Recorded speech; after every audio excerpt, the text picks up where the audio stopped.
Hi, good afternoon, everyone. Welcome to Connect with Adult Ed, the NMEA podcast. My name is Jamie Trujillo, mostly working behind the scenes and as co-host. However, we have a different kind of episode today, and so our regular host, Nadia Cater, will not be joining us today. I am going to be joined with our student ambassadors and our higher education partner who attended Flood the Hill Days in Washington, D.C. on September 15th and 16th, which was just a couple of weeks ago. So we are recording this about 2 weeks out from that. But what we wanted to do was share our experiences and do a little debrief about what happened and the lessons learned and how we're going to move forward from there. So I was able to thankfully be joined by 4 student ambassadors and, as I mentioned, a higher education partner from UNM, Cash Clifton. So I would like to just go around and have everybody please introduce yourself, your name, the program you're from, and how long you've been a student ambassador or, in Cash's case, in the field. So who wants to go first? So my name is Arthur Sandoval. I am from the Adult Learning Center in Albuquerque, New Mexico. I have been a student ambassador now for two and a half years now. It's been exciting, to say the least. Hello, my name is Eisa Lopez. I'm with Clovis Community College Adult Education Program. I graduated this program and now am a part-time employee with them. I have been a student ambassador since February of 2025. Hi, I'm Cash Clifton. I'm a higher education partner, and I'm the Director of Academic Communities at the University of New Mexico. I've been involved in adult ed as an instructor for about 20 years now. Hello, my name is Victoria Garcia Montoya. I'm from CCRI Luna Community College. I've been a student ambassador since February of 2025, and I have experienced so much stuff in this program, and it's been very eye-opening to a lot of my career in education and real-life goals that I want to proceed in my life. Hi, I'm Hallet Montgomery. I am from the Eastern New Mexico University Roswell Adult Education Program. But I work as an instructor at the program now and as the board secretary for NMEA.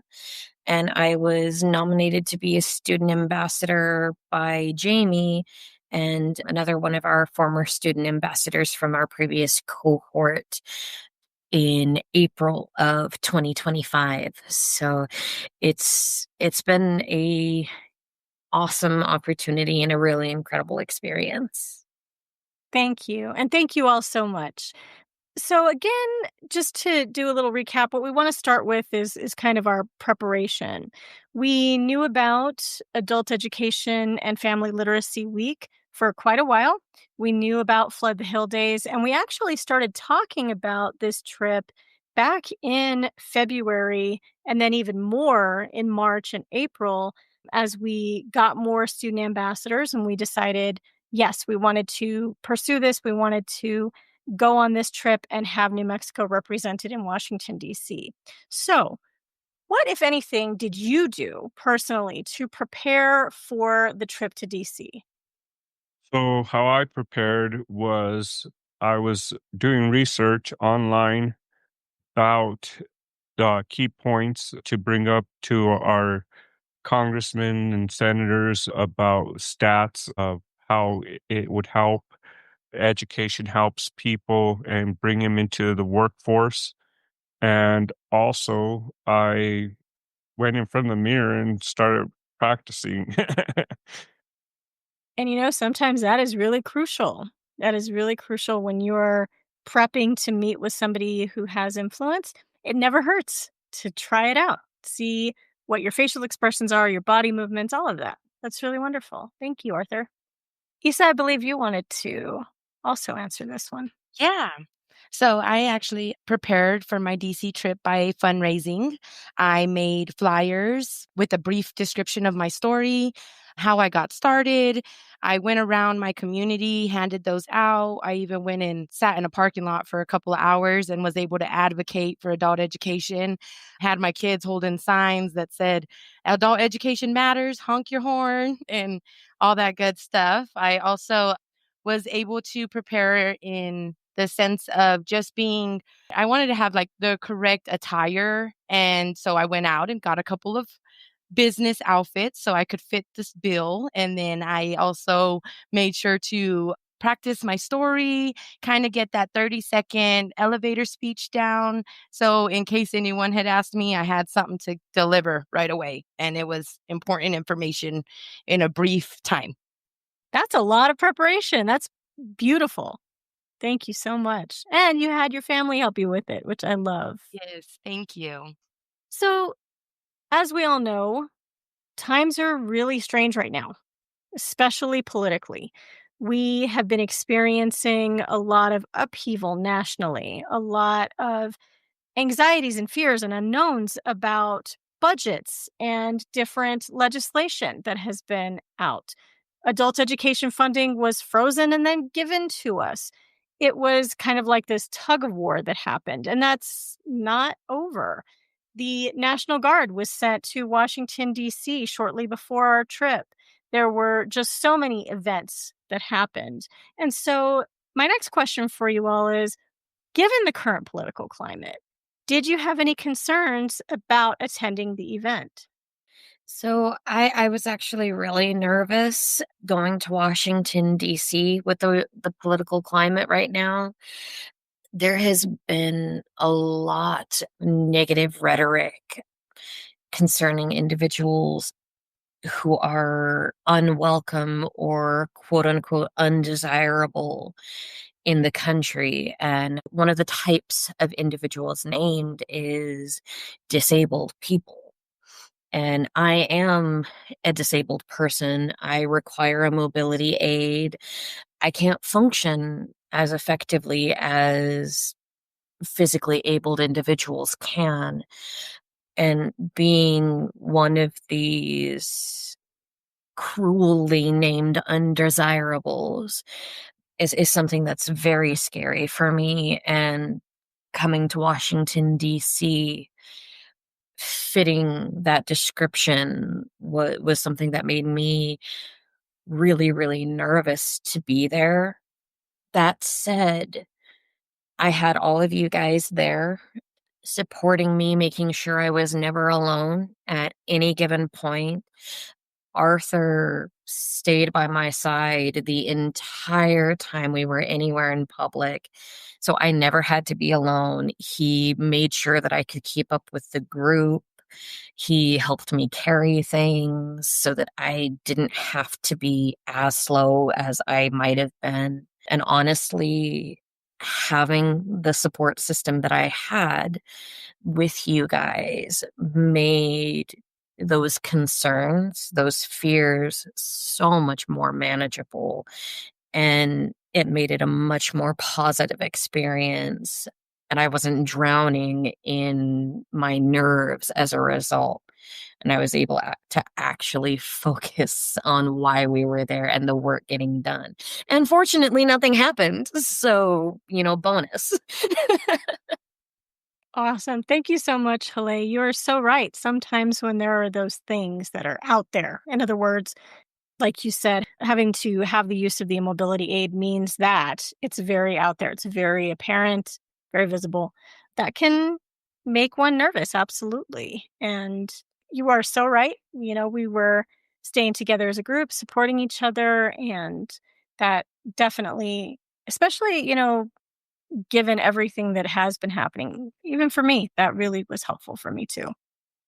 Yeah, so I've been very fortunate in my life that I've gotten to go to Washington D.C. many, many times over the years, and I've been enough times that I normally don't get nervous about the trip, but I was kind of nervous this time. So I'd been watching the news, and seeing the National Guard deployed everywhere. I'd been seeing like some of the protest statues that were showing up on the mall. And then I was also just kind of nervous in terms of education is kind of controversial right now. And so it's kind of scary to be people going there representing education, which is something controversial. That said, I was pleasantly surprised that it didn't look like it does on the news. And you know, we saw some National Guard members, we did, but they weren't just everywhere like I feared they would be. And so, yeah, I was nervous going into it. And then once we got there, I was pleasantly surprised that it just kind of feels like the same old DC that I've always known and loved. Yeah, I was very, very nervous about everything you hear on the news.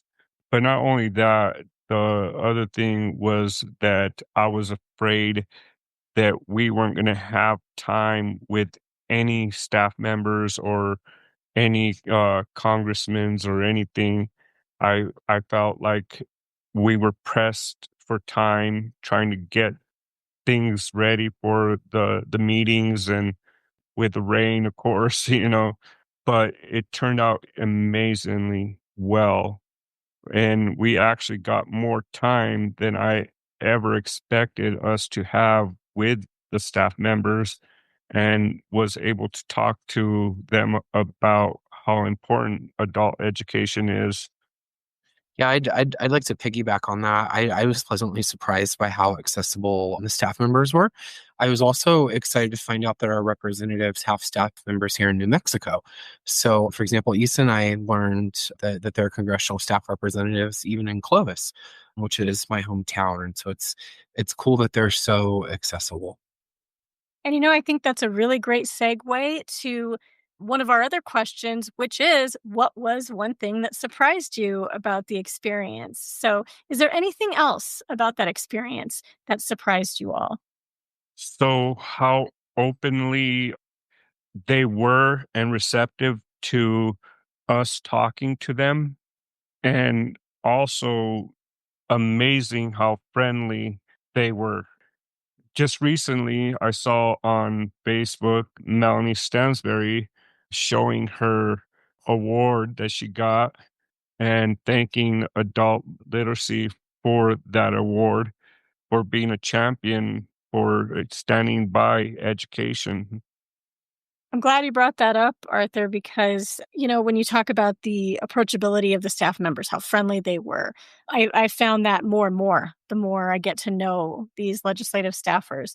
And it was Chance Mitchell, the staffer for Representative Stansbury, who texted my personal phone with that video and that photo, which completely made my day, which I then was able to share with Leah to get onto social media. So that is just definitely a big example of how approachable, friendly, and helpful they were. And plus, they were also friendly enough to sign my Blood the Hill shirt, which it's encased now in gonna hang it up on my wall. That's so awesome. Yes, I do remember that. They were very excited to sign your shirt. One of the things that surprised me, Cash, and Arthur actually got lost for a little bit on the way to one of our staff meetings. And we bumped into a staff member who worked for another representative with their Chuck Native Schumer. American. Chuck Schumer. She worked for Chuck Schumer. Thank you. And she helped us get where we needed to go. And she actually asked us why we were there, what we were advocating for. And she was so interested in our cause. She doesn't even work in education as her department. She worked for Native American Affairs. And she wanted the information that we were presenting. And I happened to have extra handouts on me. And she was so excited to get that material. And she was even able to promise us that she would send it along to her education staff members and Chuck Schumer. So it was really surprising because she's not even our district or our department, and I don't believe Chuck Schumer works with New Mexico at all. So it was really amazing that we were able to make that connection just on random chance. I'm glad we got lost, you know, so that we could actually have that extra interaction to meet and connect with even more people to still spread our message even further. Absolutely. And that is just another example of how education is related to almost anything. She was working in the, like you said, Native American affairs. Still, that's related, healthcare, workforce. We are related. My surprise was more on the way that DC looked, how preserved it all was. Like, I could really see that it was 100 years ago. Like, you could almost picture carriages with the horses and like what it would have looked like 100 years ago. So, like, how they've made things look more modern, but kept things so preserved of what it was when it all began. So, I thought that was really, really, really cool. That was my big surprise. And I do believe this was the first time in DC for many of you as well. Yeah. So, yeah, very cool. So, why was it important for you personally to attend Flood the Hill Days? For me, it was for me to raise awareness and for all of us to raise awareness. Our direction was to advocate for federal support for adult education and literacy programs, advocating for the policies that affect our community, sharing our personal stories, like in the interview that we did with Genesis. It resonates with the lawmakers and it builds the relationships with them, with the elected officials. It was also an amazing experience to be able to meet them in person, to meet with Chance and stuff. And it was amazing for me. It gave me the chills to even be in like their chambers, their offices. The most important part, like, was that they're hardworking officials and they took the time to meet with us on the Capitol Hill. It was just amazing for me. The relationship we build at these events are very crucial for building and maintaining the relationships with the elected officials and their staff. By us bringing our group of ambassadors together to raise our voices, we showed the presence and we noted that we had a strong presence on the Capitol Hill. We have to continue to elevate the importance of adult education. Like Isa said, with her kids, she does to raise money or do things, just even standing out there and raising awareness. It's important for that. And I believe that, like, my eyes, every time we experience something different, like not just Washington, but other conferences and stuff that we have to learn new strategies and stuff, it's just amazing. And it helps me to become a better person as well and to learn how to be more professional and like I want to be a better person than I used to be. And yeah, there's such more I could say, but Thank you, Victoria. And you did really speak to the importance of the relationship building. That is really crucial. Whenever we engage in advocacy, that's why we're there. We want to build those relationships. The importance of it for me to attend was just I wanted to make sure that my story was heard, being like that I do have young children.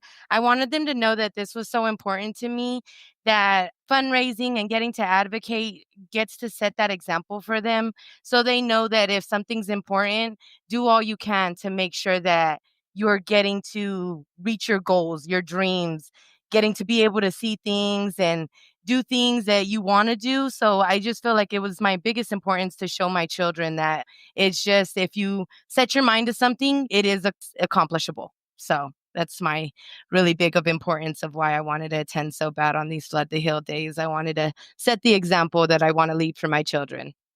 And boy, what an example you are leaving, Isa. Absolutely. And as you know, for those of you that are listening, as you can imagine, as is probably no surprise, Isa left no dry eyes in the house and was crying. when she shared her story. Made us all cry as per usual, but that's what it is. That's why we do that, because that tells the story better than any infographic or one pager or data sheet possibly could. Yes, thank you so much.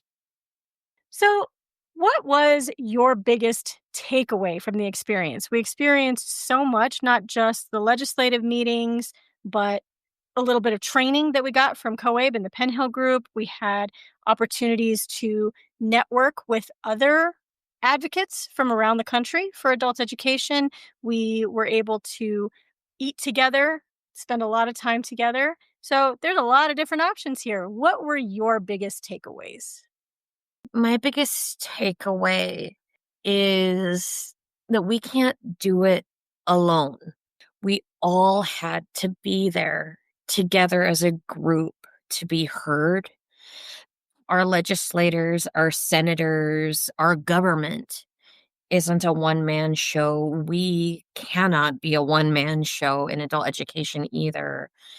Our country can't be a one-man show or one-person show for that matter.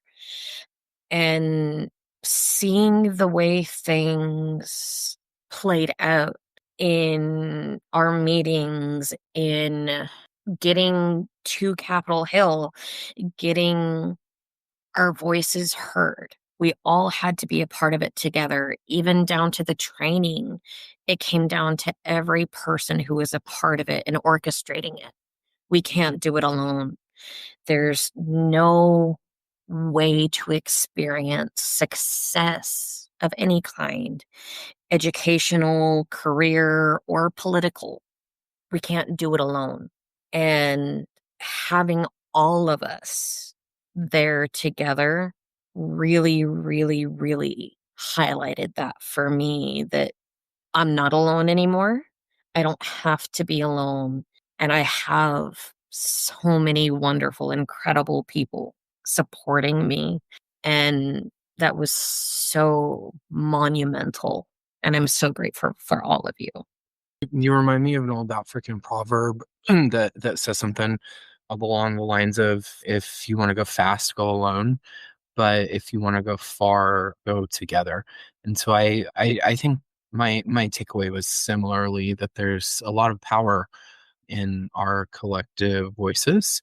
I think my takeaway too is that our country isn't really as divided as sometimes we're led to believe it is. And I do truly believe that education is something that everybody on all sides agrees is important.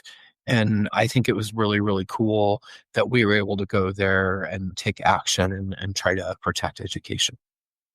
I really love that. That's a great proverb, and I think you both make a really big point that the collective voice really, really matters. And I will add, just as an aside, New Mexico brought a really large group and brought more student ambassadors than any other state, and we were recognized for that. So go New Mexico. We did really well this time.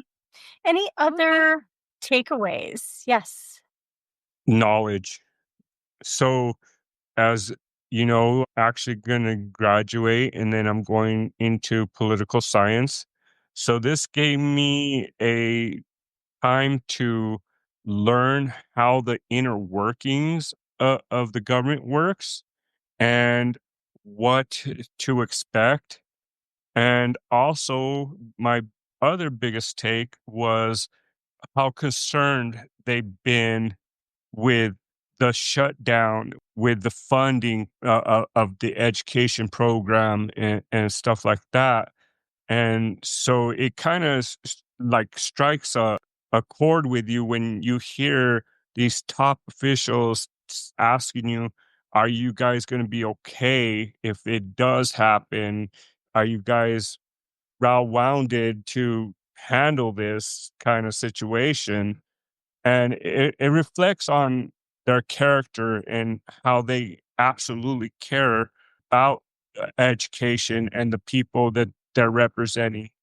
You know, you make a really good point, Arthur, about how it was actually Senator Heinrich's chief of staff who asked us, are you going to be okay? She was, like you said, really worried about the shutdown, and she was wondering how that would impact our funding. And it was really good to see that. And I have to say that I am, I already knew this, but just for the listener's sake, I love that you want to go into political science. You very clearly have a passion for this, and it's great that you want to take it and turn that into a career. You could very well be a legislative staffer one day. You could very well be a legislator one day. So thank you. Well, it just falls in line of showing that if you're passionate about something, you go get it. And if you just open your mind to different opportunities that come your way, the sky's the limit. And even in my worst days of being an addict and being homeless, I was always passionate about getting my degree. There was like an empty hole in my heart saying, you need to change, you need to get an education. And little behold, this whole path has opened up for me. And, I'm excited to see how far I can go, into politics to help people, and especially in the education department, because if we don't have people graduating or going to school and getting their degree, the future is unknown. But if we can get people to get educated and get trained into the workforce in that, then our economy can excel, and people can really do amazing things. I agree completely. And that's true for every student ambassador, current and future. Absolutely. Right. So that goes into the final question. If you could give one piece of advice to anyone thinking about attending next year, what would it be? My advice to other students is go for it. Your voice is what needs to be heard. So that's what I have. Love that positivity. Yes. A few things I would like to say to someone that was coming in to flood the hill would be talking points. Make sure to be clear and crystal clear on the specific addition or legislation you want to be officials to support. Be ready to defend our position and provide evidence in the data. Make sure that we research the officials before, going, prior to the going. Make sure to know what you have to say, because sometimes you do write something or you do something and you go reread it and it's like, oh no, I don't want to say that. So make sure you're always on that clear note. Also, the last thing I would like to say is that they also remind us, all the officials and everybody and group, and they also remind us why it's important to share a message with the world. It's a crucial thing to share a message with the world, and I try to do it everywhere I go. Thank you, Victoria. Yes, preparation is key for sure. We definitely want to have talking points and research done ahead of time for sure. So I have some advice for anybody who might be thinking of attending next year.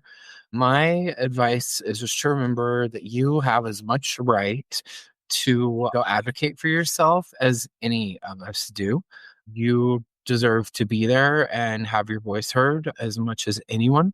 So if anybody is on the fence and you have that little voice of self-doubt, I hope you can hear me in your head disputing that self-doubt, because we need lots of people here. We need lots of perspectives, and I encourage anybody who wants to join us to try it and do some fundraising and come with us next year. Absolutely. Well said, Thank you, Cash. Cash. Yes, agreed. And one thing I will say about that, just in case anybody, whether you're a student or practitioner that has some reservations or you're not quite sure what you would do or what role you would play, we are working on some preparation webinars that are going to be offered for next year's event that have not been previously offered. So there will be more support. I got to say, since this was my first time attending Flood the Hill Days, I've learned so much. And so now I am better equipped to prepare students and practitioners to attend. So yes, here, Cash. Definitely everybody has a story. Everybody deserves to be heard. And everybody should be there. Yes. My advice that I would give to students or practitioners, there's a lot of nerves that come with the idea of meeting a legislator or somebody who has that much influence and power over the lives of people in this country. And it is so important to remember that these people who have this power are, in fact, just people. They're people like us. Many, many of our federal legislators also have GEDs or high school equivalency diplomas the same way we do. And even though they're a legislator now, they're still just a person who had to start from the ground up and work their way up to a position, and it's a job. It doesn't mean that they're some awe-inspiring, powerful force. I mean, yes, they're impressive and inspiring, and they may have wisdom and experience we don't. But they're also just people who have spent more time in a field than we have. And they use their voices to make laws.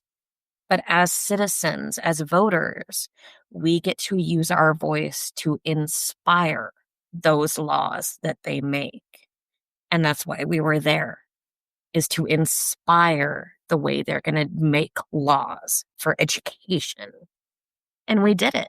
And we all deserved to be there. Absolutely. Much agreed. And I will just remind everybody out there that, yes, Hallet, you said it very right. These are people with influence, with power. They make the decisions, but we are the ones who elected them. We are the ones who have the power to elect someone else. If they do not fulfill their promises, it is literally their job to listen to us as the constituents, as the voters. They are our public servants. They work for us. So whether they are the legislators themselves or their staff members, literally it is their job to hear what we need, what is important to us, so that they can then go and advocate for that on our behalf.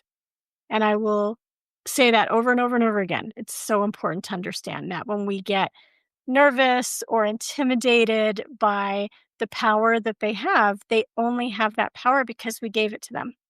And just as much as we gave it to them, as long as you are involved in the legislative process, as long as you vote, you can also take that away. So really, the power lies with us. They only have the power that we give them. So, very well said, Hallet. My biggest advice is be yourself and be honest and be passionate about what you're representing. Because if you're passionate about what you represent, and that is education, then everything will go smooth. I was so nervous when I was on the plane going there, and I was like, oh my God, these guys are gonna chew me up. But they were just like you and me, like normal people. And I feel like it was an amazing experience. Even though it rained, but it was amazing. And one thing I will add as far as advice for anybody who wants to attend, and this is my practical mom side coming out. Be prepared for rain. Have an umbrella, have a raincoat, have a poncho. Make sure your shoes are waterproof because, boy, were we in the rain for a very long time, walking in it, having to deal with it. And that is just how DC is, especially this time of year. So make sure to prepare for that.